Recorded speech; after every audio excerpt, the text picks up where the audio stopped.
Hello and welcome to the next video on Jeremy DeWitt. This video I did a somewhat deep dive into his history, as well as the history of Metro State. Hope you enjoy it. Please remember to hit the like button, and if you are enjoying my content, please subscribe. DeWitt is a controversial figure from Florida known for repeatedly impersonating law enforcement officers. He operated a business called Metro State Vehicle Protection Services, which provided funeral procession escorts. However, he often dressed in police-like uniforms and used vehicles outfitted with lights and sirens, leading to numerous arrests and convictions. His legal troubles span over 2 decades and include charges such as impersonating a police officer, failing to register as a sex offender, and filing false tax returns. Most recently, in 2024, he was sentenced to nearly 7 years in prison for failing to register a new vehicle as required by law for registered sex offenders. He even gained some notoriety online, with videos of his traffic stops going viral and an appearance on Dr. Phil in 2021, where he denied impersonating police. DeWitt's history is a long and tangled one, marked by repeated run-ins with the law, mostly for impersonating police officers. Here are some of the most notable incidents. 2001. His first known charge for impersonating a police officer occurred while he was part of a Police Explorers program. 2003. He was convicted again for impersonation and served nearly 2 years in state prison. 2005. DeWitt was arrested for lewd and lascivious battery on a minor aged 12 to 15, which led to his classification as a registered sex offender. 2018 to 2021. He was arrested multiple times for impersonating law enforcement while operating his funeral escort business, Metro State. He wore uniforms resembling police attire and used vehicles with sirens and lights. 2021. After appearing on Dr. Phil to deny impersonating police, he was arrested again, this time with an imitation firearm. 2022. He violated probation by failing to shut down his YouTube channel, which featured videos of his traffic stops. He claimed he no longer had control over the channel. Yet anyone with a YouTube channel knows if their account gets hacked, there are ways to get control of it back. 2024. DeWitt was sentenced to nearly 7 years in prison for failing to register a newly purchased vehicle as required for sex offenders. This was considered a serious violation due to his extensive criminal history. 2025. He received an additional 41-month prison sentence to run after he finished the 7 years he was sentenced to in 2024 for filing false tax returns that underreported income from his business. His story is a bizarre blend of law enforcement theatrics, legal drama, and internet infamy. DeWitt's YouTube fame was a bizarre twist in his already strange saga. His notoriety skyrocketed when videos of his funeral escort antics, dressed in police-like uniforms, barking orders at drivers, and weaving through traffic on a motorcycle, started going viral. These clips were often uploaded to a channel associated with his business, Metro State, and later circulated widely by others. Ironically, the very videos that brought him internet fame also contributed to his legal downfall. Prosecutors used them as evidence of his continued impersonation and probation violations. It's a rare case where someone's attempt to control their narrative online ended up documenting their own undoing. Law enforcement took Jeremy DeWitt's online presence very seriously, especially because it directly contradicted the terms of his probation. His videos, which often showed him directing traffic in police-style gear, were used as evidence of ongoing impersonation. Authorities argued that he was flaunting his disregard for the law in full view of the public. In fact, one of the key violations that landed him back in court was his failure to report a new YouTube channel within 48 hours, as required for registered sex offenders. He also didn't allow his probation officer to search his home or respond to his ankle monitor, which further raised red flags. Osceola County Sheriff Marcos Lopez even commented on DeWitte's notoriety, calling him a frequent flyer and saying, "The guy loves the attention apparently." He went YouTube famous, stopping traffic all over. The guy's definitely out of control. So in a twist of poetic justice, the very platform that gave him viral fame also helped prosecutors build a stronger case against him. Metro State Vehicle Protection Services was Jeremy DeWitte's funeral escort business and the centerpiece of much of his legal drama. On paper, it was a private company offering traffic control for funeral processions. In practice, it operated in a legal gray area, with DeWitte and his employees often wearing uniforms and using vehicles that closely resembled those of law enforcement. DeWitte's team used motorcycles with sirens, flashing lights, and even badges. They would stop traffic, direct vehicles, run red lights, and drive recklessly and confront drivers, actions typically reserved for actual police officers. These tactics led to numerous arrests for impersonating law enforcement. In one case, he was caught on video aggressively confronting a driver while wearing a bulletproof vest and helmet with a badge-like emblem. DeWitte claimed Metro State was state-certified, but records show the business was eventually dissolved due to failure to file required reports. So while Metro State was supposed to be a legitimate business, it became a vehicle, literally and figuratively, for DeWitte's impersonation schemes. The public and media reaction to Jeremy DeWitte has been a mix of fascination, outrage, and disbelief, almost like watching a real-life crime story unfold in slow motion. News outlets covered his arrests and trials extensively. For example, Click Orlando reported on his repeated violations and quoted him defending his actions as offering a safety service, not impersonating police. But public sentiment didn't buy it, especially after footage surfaced of him yelling at real deputies and claiming to be a state-certified federal agent. Even in cities like Chicago, where charges in one case were dropped, media like CWB Chicago highlighted how his antics had become so notorious that entire websites and YouTube channels were dedicated to tracking his behavior. In short, DeWitte became a lightning rod for debates about impersonation, accountability, and the strange intersection of crime and internet fame. Jeremy DeWitte's personal life has been as turbulent as his legal one. While he's been married to Rania Abdulrahman since 2005, he's also been linked to at least one other woman in a very public and dramatic way. One of the most talked about figures is Jennifer Burton, often referred to online as his side chick. She was reportedly involved with DeWitte while he was still married, and their relationship became part of the public spectacle. Jennifer even appeared in some of the YouTube videos and was involved in legal drama herself. At one point, she reportedly contacted Florida's Department of Children and Families to report concerns about DeWitte's wife. Their relationship was messy to say the least, and played out in full view of the internet. Online forums and Reddit threads have dissected their interactions, with some users speculating about manipulation, attention-seeking, and even staged drama. It's a tangled web of personal and legal chaos, very on-brand for DeWitte. Rania Abdulrahman has largely stayed out of the spotlight, but her reactions behind the scenes have been anything but quiet. According to court documents and online discussions, Rania was reportedly furious when she discovered that DeWitte had taken out insurance policies in her name without her knowledge. In one particularly heated moment, she was heard screaming at him through the front door, confronting him about his lies and fraudulent activities.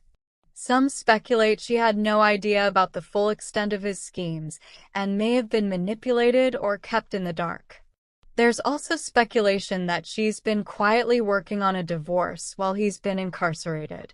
Despite being married for nearly 2 decades, their relationship appears to have been strained by his infidelity, especially his very public affair with Jennifer Burton and his mounting legal troubles. It's a tangled emotional and legal mess, one that's still unfolding.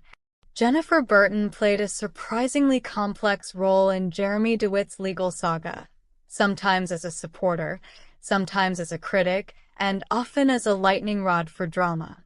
She was a key witness in the early investigations into DeWitte's failure to register as a sex offender and his police impersonation charges.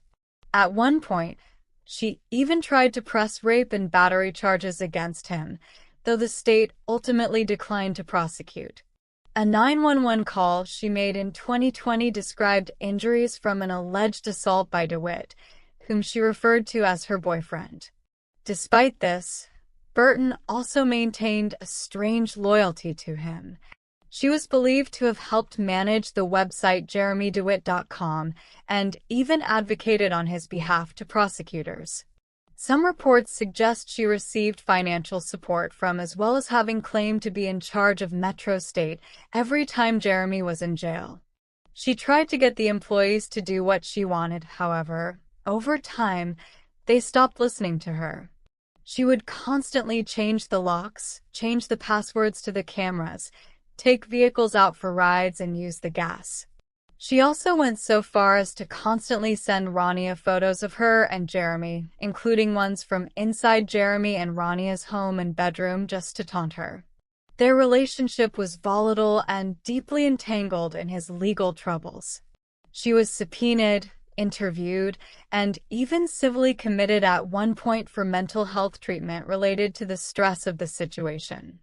It's a tangled mess of blurred lines between personal loyalty, legal obligation, and emotional fallout.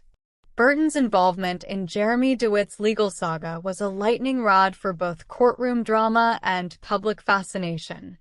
While she was never formally charged in connection with his impersonation cases, her role as a witness, confidant, and sometimes accuser made her a central figure in the unfolding chaos.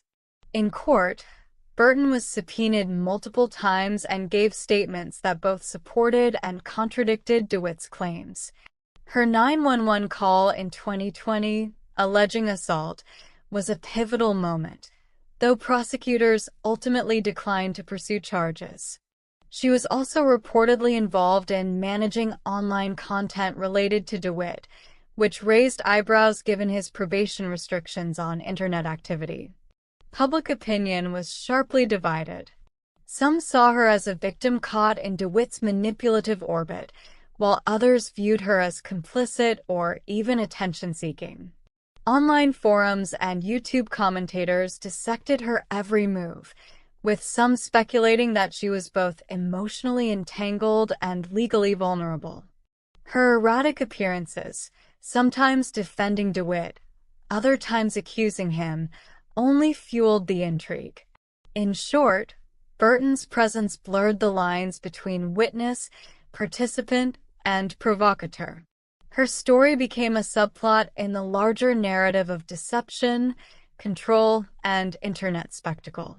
Jeremy DeWitte was consistently portrayed as the central figure in a bizarre true crime saga, an obsessive police impersonator with a flair for theatrics. News outlets and YouTube creators often focused on his repeated arrests, courtroom antics, and the surreal nature of his Metro State operation. He was cast as both a cautionary tale and a spectacle, with headlines emphasizing his criminal history and viral fame. So while DeWitte was the headline-grabbing anti-hero, Burton became a polarizing side character, sympathetic to some, suspect to others. Their dynamic was messy, public, and deeply entangled in the strange theater of internet-age crime. Metro State Vehicle Protection Services was DeWitte's funeral escort company based in Central Florida and the epicenter of his legal troubles. On the surface, it offered traffic control for funeral processions. But in practice, it operated in a murky legal space that blurred the line between private security and law enforcement impersonation.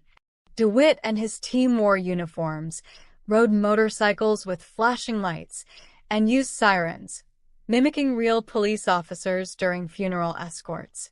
These tactics led to multiple arrests for impersonating law enforcement. In one case, DeWitt was caught on video aggressively confronting a driver while dressed in gear resembling a police officer's. DeWitt often claimed Metro State was state-certified, but records show the company was administratively dissolved for failing to file required reports. He underreported income from Metro State on his tax returns, which led to a 41-month federal prison sentence in 2025. At its peak, it was more than just a business. It was a stage for DeWitt's elaborate performance as a self-styled authority figure. But that performance ultimately unraveled under legal scrutiny. Metro day-to-day operations were structured to look official, but that was part of the problem. Here's how it functioned behind the scenes. DeWitt and his team wore matching uniforms, often with badges, tactical vests, and helmets that closely resembled police gear. This gave the impression of authority, especially during funeral escorts. The company used marked motorcycles and cars equipped with sirens and flashing lights. These vehicles would block intersections, direct traffic, and lead funeral processions, actions typically reserved for law enforcement. Metro State offered military-style color guards and escorts for veterans, retired police officers, and firefighters. Jeremy always said he was ex-military, ex-cop, and that's why it was offered, because he could relate since he was one of them as well. They even provided airport pickups and VIP escorts for special events like weddings, parades, and charity runs. Videos show DeWitt and his team confronting drivers, yelling commands, and weaving through traffic, behavior that alarmed both the public and law enforcement. The company accepted payments for services, but DeWitt underreported this income on his taxes, leading to federal charges and a prison sentence. So while Metro State was marketed as a professional escort service, its operations blurred legal lines and ultimately became a vehicle for DeWitt's impersonation schemes. Metro State's workforce was a mix of employees and independent contractors, many of whom were drawn in by the promise of structure, uniforms, and a sense of authority. But their involvement often came with legal and ethical complications. Most of the people working for Metro State weren't sworn officers. They were civilians hired as contractors. They wore matching tactical gear, rode motorcycles with flashing lights, and followed strict protocols laid out by DeWitt. This gave the illusion of legitimacy, but it also put them at risk of being charged with impersonation themselves. DeWitt reportedly ran the company with a quasi-military structure, assigning ranks and conducting briefings. Some employees claimed they were misled into thinking the operation was legally sanctioned. Several contractors were questioned or detained during traffic stops and investigations. While not all were charged, some faced scrutiny for participating in activities that mimicked law enforcement duties, like blocking intersections or directing traffic. Videos of Metro State escorts often showed these contractors acting with authority, which fueled public confusion and criticism. Some later distanced themselves from the company, claiming they didn't fully understand the legal risks involved. Former employees have spoken out on forums and YouTube, describing the internal culture as controlling and chaotic. A few even alleged that DeWitt manipulated them into staying loyal despite mounting legal concerns. So while DeWitt was the face of Metro State, his team played a crucial role in maintaining the illusion, and many paid a price for it. Jeremy DeWitt has faced a long list of criminal charges over the years, many of them tied to his impersonation of law enforcement and violations related to his status as a registered sex offender. Here's a breakdown of the major charges. Impersonating a police officer. This is the charge he's most infamous for. He's been arrested multiple times, starting as early as 2001, for wearing police-style uniforms, using sirens and lights, and directing traffic during funeral escorts. Sexual battery on a minor. In 2005, DeWitt was convicted of lewd and lascivious battery on a victim between the ages of 12 and 15. This conviction required him to register as a sex offender in Florida too.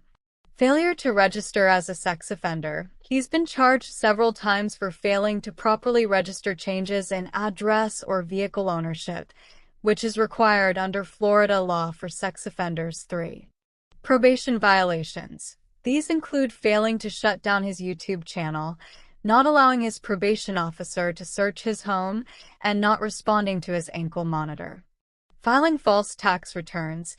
In 2025, he was sentenced to 41 months in federal prison for underreporting income from his business, Metro State Vehicle Protection Services. Possession of an imitation firearm. In 2021, he was arrested while carrying a fake pistol and dressed in police-style gear. Altogether, his criminal record spans over 2 decades and includes more than a dozen felony arrests across multiple Florida counties. It's a case that's as much about legal violations as it is about the strange spectacle he created around himself. Law enforcement officials have referred to him as a frequent flyer due to his repeated run-ins with the law. His pattern of behavior and disregard for legal boundaries have made him one of the most notorious police impersonators in recent memory.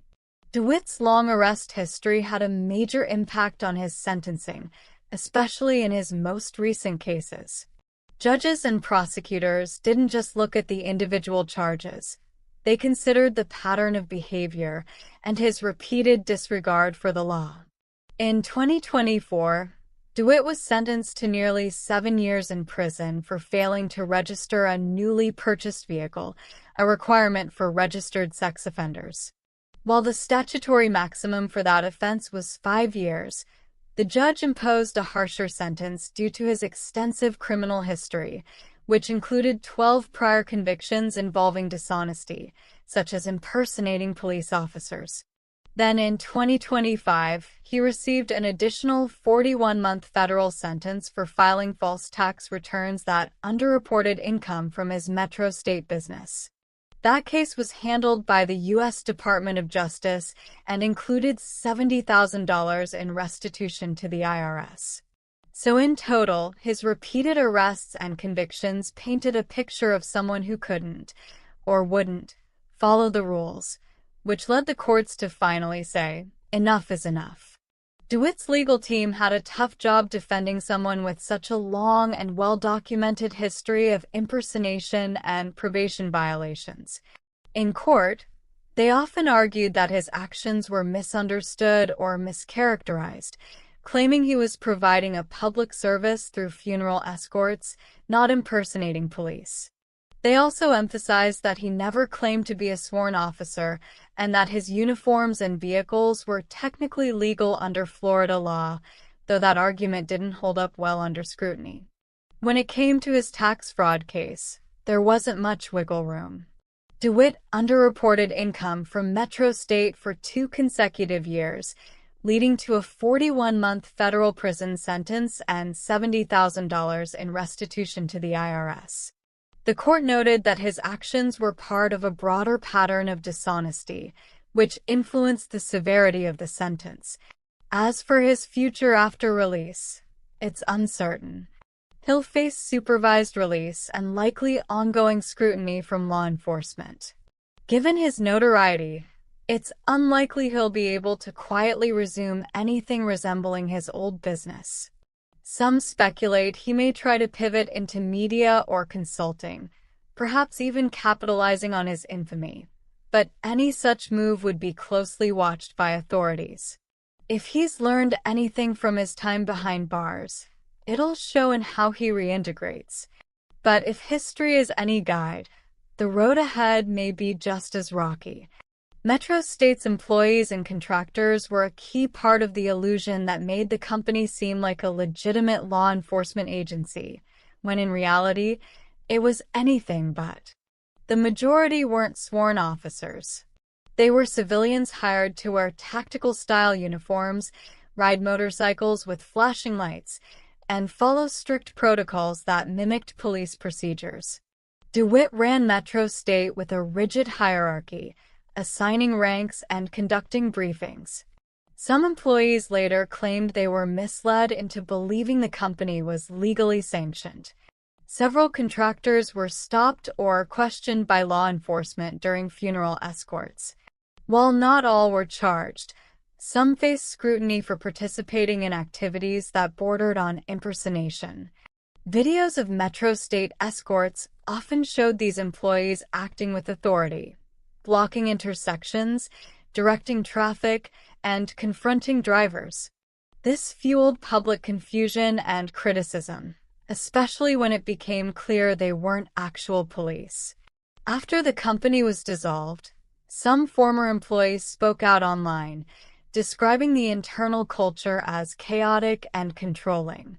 A few even alleged that DeWitt manipulated them into staying loyal despite growing legal concerns.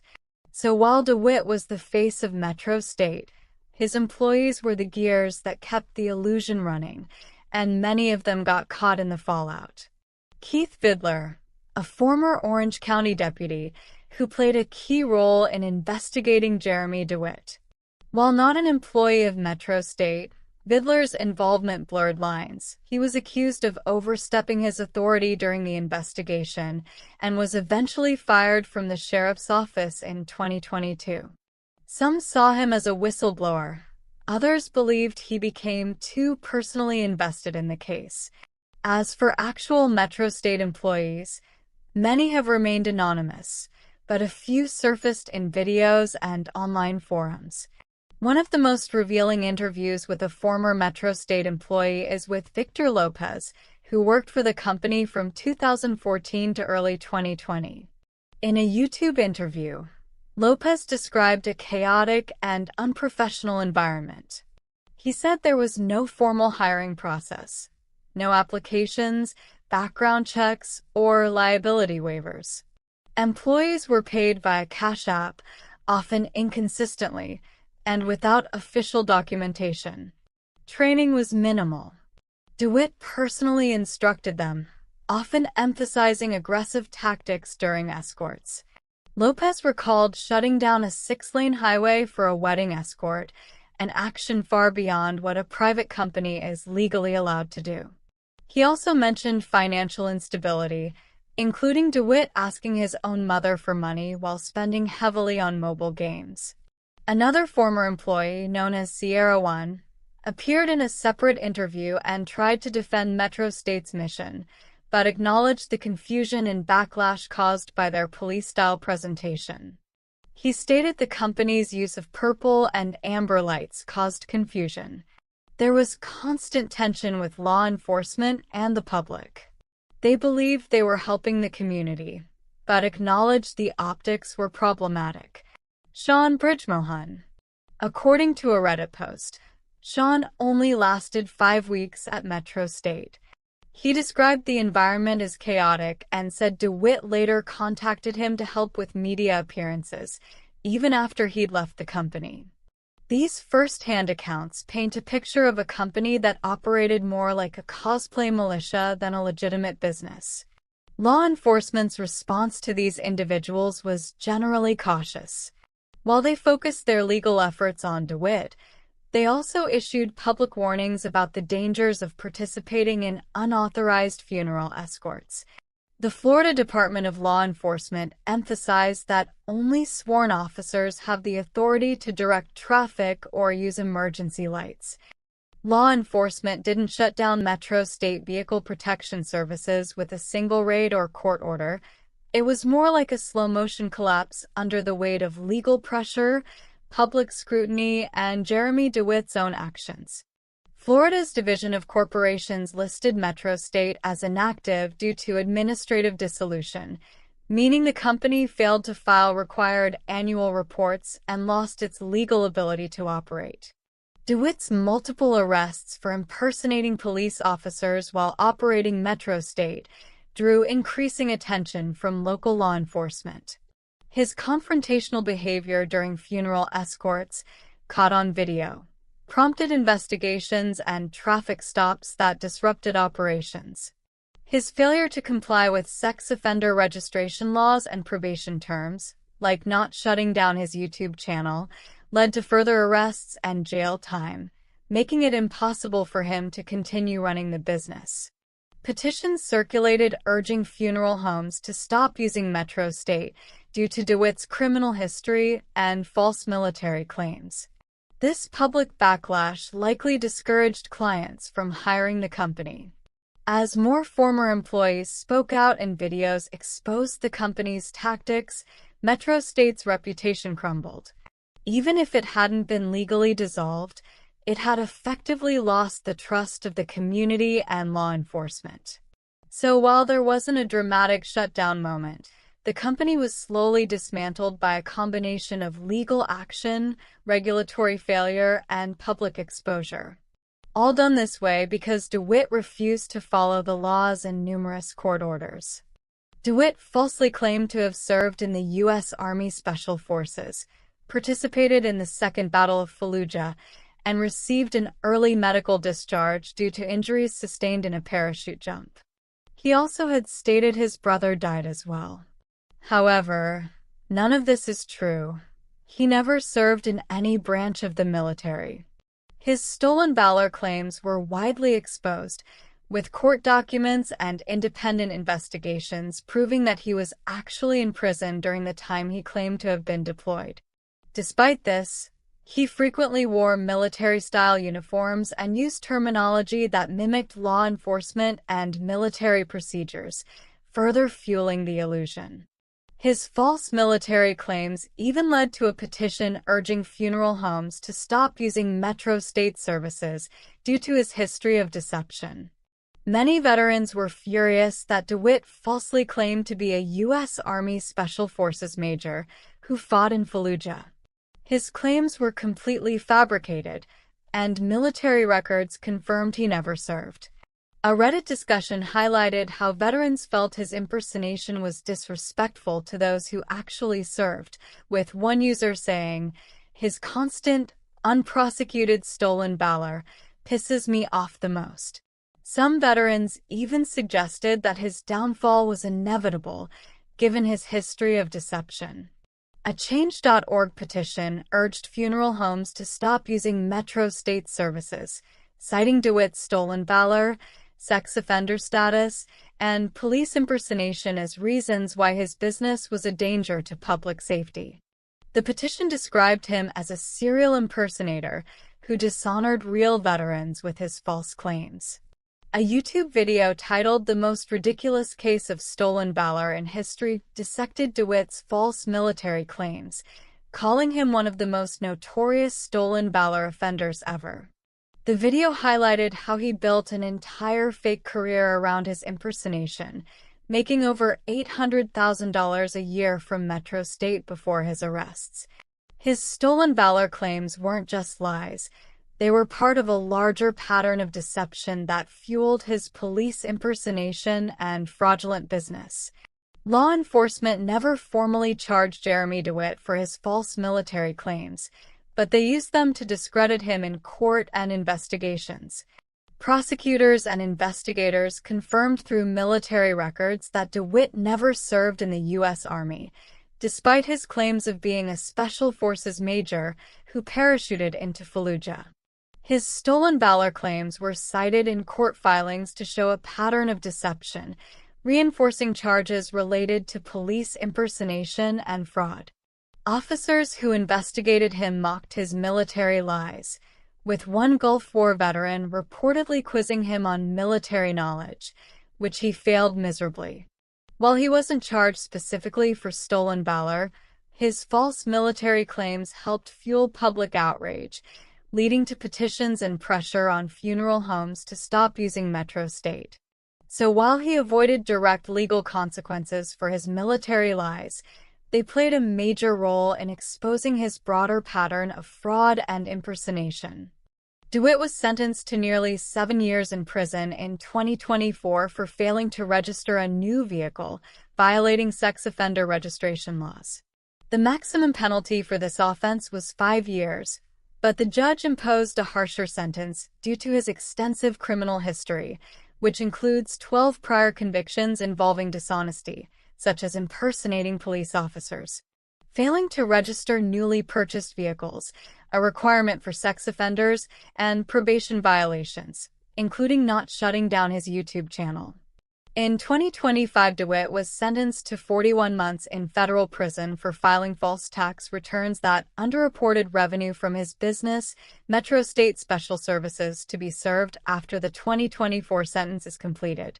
In addition to prison time, he was ordered to serve 1 year of supervised release and pay approximately $70,000 in restitution to the IRS. This sentencing added to his growing list of legal troubles, reinforcing his reputation as a serial fraudster. As of June 2025, he is set to face 9 felony charges in Orange County in July, and that most likely will add even more time to his sentence. Took many years, many charges, many jail and prison sentences. But finally, DeWitt is off the streets and Metro State is no more. Although that makes the public safer, we will all miss his crazy antics and insane claims. Thank you for watching, and I hope you enjoyed this mini documentary about Jeremy DeWitt and Metro State Special Services. And as a special comment for Jeremy, Motor 1 is down.